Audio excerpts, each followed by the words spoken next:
So Monza, oof, what a tough race. From our side we had plenty of speed, but unfortunately we got stuck on the wrong side of the safety car, which then compromised our race. I think in the end we finished P7, I don't know exactly. It definitely wasn't the result we deserved with the speed we had, but that's sometimes the way endurance racing goes, and we were just slightly out of position when the safety car came out, and we lost a lot of time on our competitors.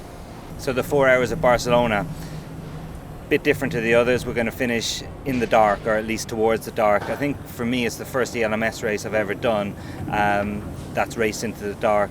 Luckily enough, I've done more than 30 24-hour races and probably another 25 12-hour races, so I'm very used to driving in the dark, and sometimes you actually go quicker because you don't know exactly where you're going. So it's going to be interesting, and I think that you're going to see some fireworks towards the end of this race.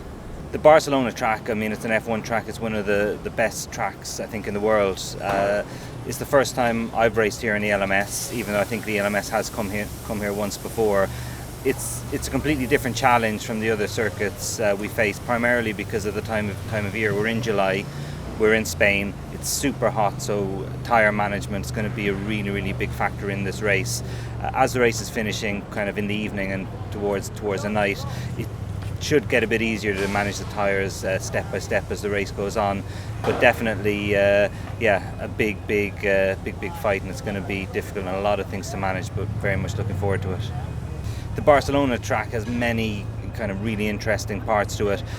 My favourite part is probably turn 3, which is a very, very long, very fast right-hander. It's not full throttle, it's not a full lift, so it's how much do you lift. Again, tyre management there is critical because you can really, really punish the left front tyre, but it's a really, really exciting part of the track.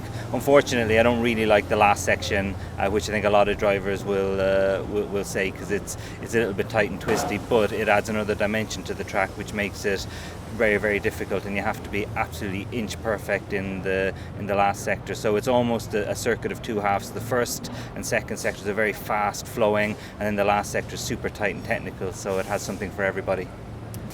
So the goal for the race here in Barcelona is definitely to try to be on the podium. We go to every single race, our 55 car, and our plan is to try to win the race. The level of ELMS is so competitive that it's really hard to do. So far this year, I think that in the races we've been really, really competitive, really fast, and have been in a position to be on the podium. For one thing and another, it just quite hasn't happened for us, so we're hoping to break the duct and spray some champagne tomorrow night.